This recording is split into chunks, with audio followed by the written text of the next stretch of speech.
Welcome to view point. జుట్టు ఒత్తుగా పెరగాలంటే రకరకాల చిట్కాలు పాటిస్తుంటారు. ఎన్నో సీరమ్స్ అప్లై చేస్తుంటారు. కానీ వీటన్నిటికన్నా ముందు చేయాల్సిన పని ఒకటి ఉంది. అదేంటంటే ఆయిల్ అప్లై చేయటం. చాలా మంది ఈ విషయంలో లైట్ తీసుకుంటారు. అసలు జుట్టుకు నూనె రాయటం వల్ల పోషకాలు అందుతాయి. ముఖ్యంగా స్కాల్ప్ దృఢంగా ఉంటుంది. ఫాలికల్స్ వదులుగా మారి జుట్టు రాలిపోకుండా ఉంటుంది.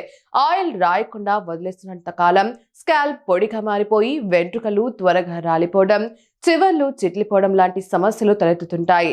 అయితే జుట్టుకు నూనె రాయడం అనేది కూడా చాలా జాగ్రత్తగా చేయవలసిన పని. అందుకే ఆయిల్ అప్లై చేసే విషయంలో అసలు నిర్లక్ష్యం చేయకూడదు. మరి జుట్టుకు నూనె ఎలా అప్లై చేయాలో, ఆ పద్ధతి ఏంటో క్లియర్ గా తెలుసుకునే ప్రయత్నం చేద్దాం.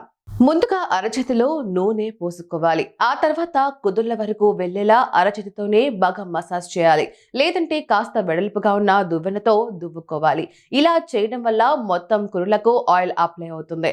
అయితే వెంట్రుకల చివర్లకు మాత్రం తప్పనిసరిగా నూనె చేరుకునేలాగా చూడాలి. ఎందుకంటే ఎక్కువగా ఈ చివర్లే చిట్లిపోయి త్వరగా వెంట్రుకలు రాలిపోవడానికి కారణమవుతుంటాయి. పైగా ఈ చివర్లే ఎక్కువగా డ్యామేజ్ అవుతుంటాయి.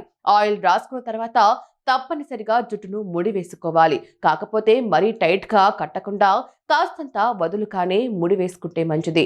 కాస్తంత గోరువెచ్చగా ఉండే టవల్ తో ముడి వేస్తే ఇంకా బెటర్. లేదంటే షవర్ క్యాప్ తో అయినా కవర్ చేసుకోవాలి. ఇలా చేయడం వల్ల నూనె కుదుళ్ల వరకు చేరుకునేందుకు అవకాశం ఉంటుంది. ఇలా ఆయిల్ అప్లై చేసిన తర్వాత కనీసం గంట పాటు అలాగే ఉంచాలి. ఆ తర్వాత తలస్నానం చేయాలి.